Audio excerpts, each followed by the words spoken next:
Our panel today is focused on something that's very top of mind for everybody, which is the future of our city.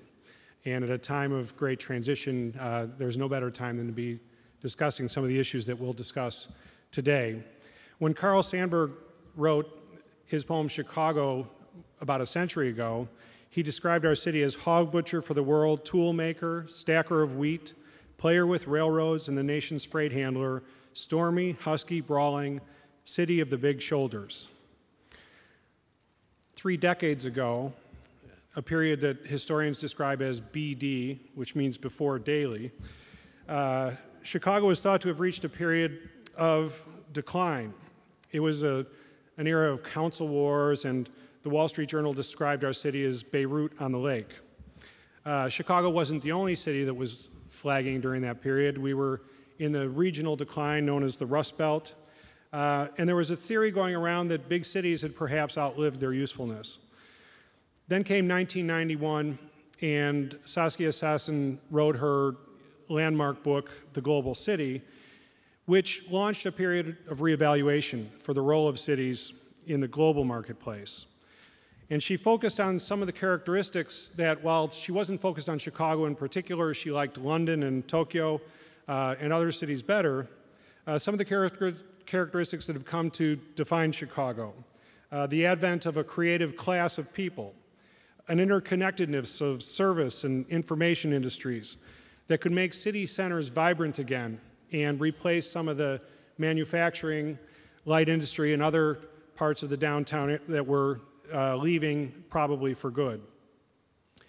As much as any city, Chicago has capitalized on this change. Mayor Daley recognized the global nature of the modern world when he took out his passport and traveled the world as one of the world's best-known mayors. I myself have been to the World Economic Forum meeting in Davos several times and seen Mayor Daley there when he was treated, even before the Olympics bid, was treated as kind of a rock star among mayors, because he recognized that in order to be a successful city in this modern time, one had to be connected to the rest of the world, and that, in fact, was something that could differentiate a city.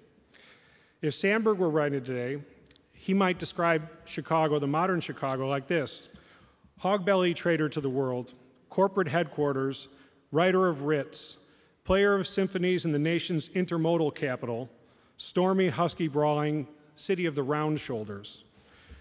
We still are stormy, we still are husky, and we still fight a lot, but we're no longer so much a dirt under the fingernails kind of city. We're a global city, and yet we still have some serious issues facing us, and that's the topic that our panelists will be discussing today. We'll be looking at some of the issues related to record budget deficits, to the lease of city assets and the constraints that that places on financial planning, to the impact of the underfunding of pensions and the rising property taxes, and to a topic that has been central to the mayoral campaign, a series of topics: the quality of life in the neighborhoods, the quality of education in our city, and the impact of crime. We've got a good panel with a diversity of background and interest, and each of them has something to contribute before we go into a roundtable discussion and then open up to the audience for questions as well. If during some point during one of the panelists' remarks or during our opening session there's something that just you have to raise your hand and talk about, please do.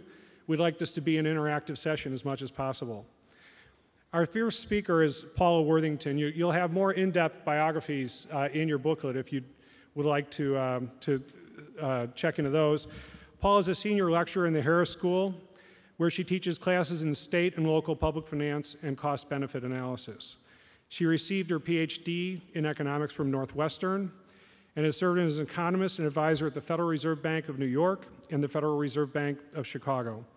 She previously lectured in economics at Northwestern University, and her volunteer work has ranged from her service on the Regional Planning and Investments Committee of the Metropolitan Planning Council, and something near and dear to my heart as an Evanston native, she also served on the Citizens Budget Committee for Evanston-Skokie School District 65. So thanks to her for that, and Paula is going to give us an overview of some of the issues facing the city.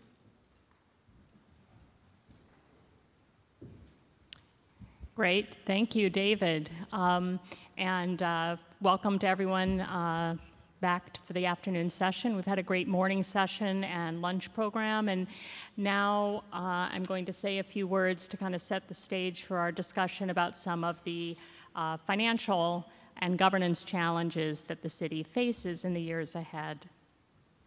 So just a few points. Most of them I think are familiar to most of you. Chicago has a lot of financial challenges as a city. We faced a record-setting preliminary budget gap of over $650 million this year for the fiscal year 2011 budget.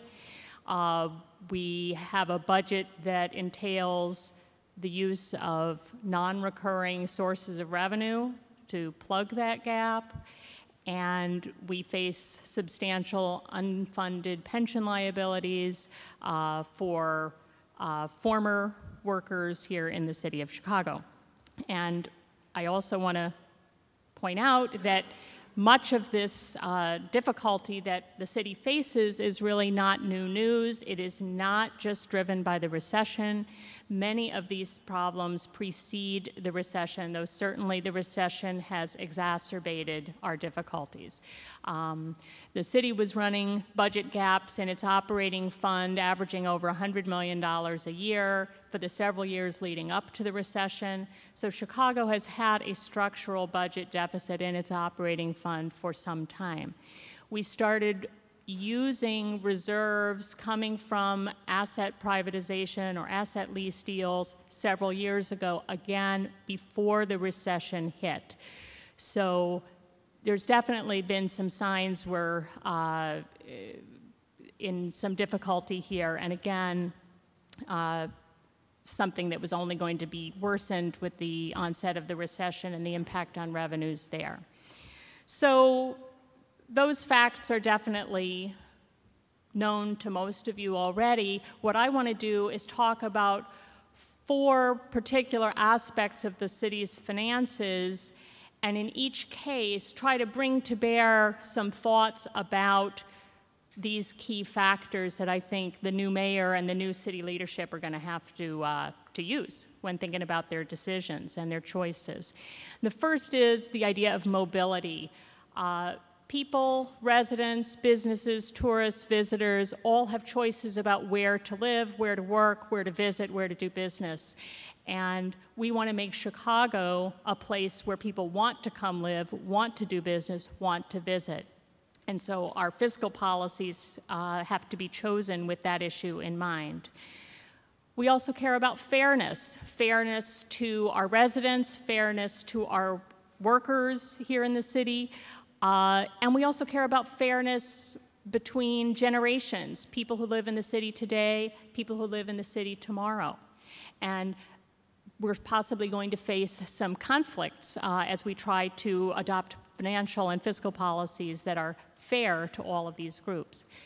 And then the other sort of set of ideas I want to draw on is what I call the 3 C's: competitiveness, collaboration, and coordination. And we've heard a lot about those things already this morning through the remarks from Mayor Daley and Ed Glazer, and even in some sense the education panel, because what we find is that the city wants to position itself, as it has been doing, as a competitive place in the World League of Cities, so not just comparing itself to US peer cities, but to cities across the country. And the city's leadership has to make choices with a mind to collaborating with other public leaders, be they in levels of government, be they in private business, be they in the nonprofit or philanthropic world. And it requires coordination of policies that makes it a real challenge. The city's mayor doesn't operate in a vacuum.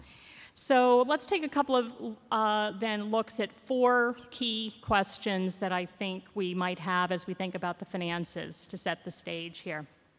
First question you might ask is, does the city have room to raise taxes on its residents or its businesses in any meaningful way? And of course, I'm not going to answer that question. What I'm going to do is show you a little bit of information about how we tax our citizens right now, and then think about those ideas of mobility and fairness and competitiveness and see what they have to say about it. One thing I can tell you about living in Chicago is that the state and local taxes that we pay as city residents are pretty high. They are higher than the national average. And in particular, the combined state and local tax burden that people pay is especially high for people in the lower part of the income distribution. So individuals with family incomes in the $75,000 and under range especially pay extra high tax burdens, third or fourth highest in the country among American large cities. Once you're looking at higher income families, then Chicago's combined state and local tax burden doesn't look so bad, about 23rd highest in the country. So think about the mobility issue here. What about raising taxes on lower income households? Seems like we're already maxing out on that. What about raising taxes on higher income households in some fashion? Well, right now we're in the middle of the pack. If we move higher, there's a case to be made in terms of fairness, but you're going to be constrained by mobility. Individuals in these higher income brackets may at some point decide that that tax burden is higher than they want to pay. And one thing that's missing from this graph is the bundle of services that the city actually offers and the community offers to us when we pay our taxes. It'd be one thing to pay high taxes if we are getting a high level and quantity of services being provided to us. There's one city service that is uppermost in my mind right now, and that is plowing the streets. That's what I'm thinking about, and that's what I'll be thinking about tomorrow morning, probably. All right? So one thing you have to keep in mind is that we don't pay taxes just because we want to pay taxes. We pay them to provide services, and that's the bundle that you have to think about in terms of fairness and mobility. Another question that might come up when you're thinking about the city's finances is whether the city has any room to implement more aggressive programs of charging for some of the services that it provides. And that is a good question. One thing I did take a look at was some data from the largest 50 U.S. cities and found that the median large U.S. city collects about $52 in local charges and fees for every $100 it collects in local tax revenue. Chicago collects a bit less than that. So from that perspective, there might be a little room. On the other hand, you have to think a little bit about fairness. What are the services you're really charging for? Are those services ones that have positive effects throughout the city, or is it something that an individual could just as well purchase on the private market, in which case maybe having the city charge more aggressively for it makes some sense? So you have to think a little bit about fairness from the point of view of income distribution and ability to pay, but also fairness in terms of the experience and benefits of consuming the city's services. Another topic David mentioned that we could talk a little bit about in this panel has to do with asset leasing. The city has been a leader in this regard in terms of the long-term leases signed for a variety of city assets. And there are many questions that those asset lease deals raise. I'll just focus on one little piece here, which is what did we do with the money? And the answer is that we have spent a lot of it.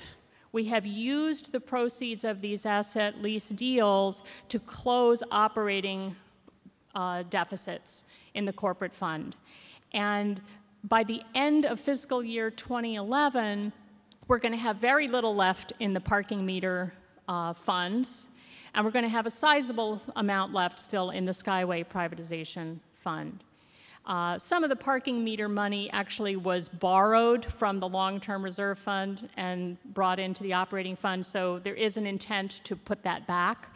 But in the moment, what we have done is use those funds to plug an operating hole. And we have to ask the question about fairness again. Who is this fair to? Current residents, tomorrow's residents, tomorrow's taxpayers? It's really a challenge to figure out the right balance here. And that's something the new mayor and the new leadership will have to deal with. And finally, a couple of words about pensions. Narrowly defined, if we just look at the city's 4 main pension plans for its current workers and retirees,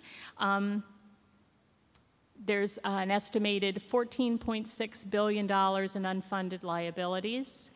That brings the funded ratio to under 50% at 43%. What should we be aiming for? Some people have disagreements here. Some people would say 100%. Other people might say 90 or 80, but no one says 43. And that's a real concern. I will also say that there are many people who have studied this that think that states and local governments traditionally underestimate their true total liabilities, and that in fact the numbers are even worse, so that our unfunded liabilities are actually closer to 24 billion just in that set of four pension plans. We've got some reforms that have already been put in place. This highlights a couple of things. The reforms aren't coming from the city. They're coming from the state, because it is the state that controls a lot of the rules and regulations under which these plans operate. So the next mayor has to be good about representing the city's interests and working with the state actors on all of this. And in fact, that's an issue I'm sure we'll talk more about in this panel. So I'll just say at this point, the city has an operating deficit that is partly structural, partly cyclical in nature. The cyclical part is going to diminish over time, but if we don't take action on the structural piece and think hard about that mix of what the city does and how it pays for it, we're going to really find ourselves in difficulty, and we're going to be unable to attract and retain the kind of exciting residents and businesses and cultural activities that we've heard so much about today. So I'll leave it at that.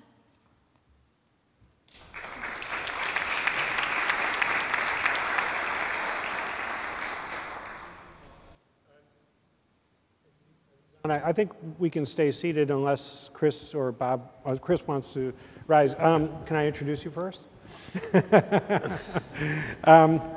And actually, before introducing Chris, let me just throw one question to you, Paul, before we move on.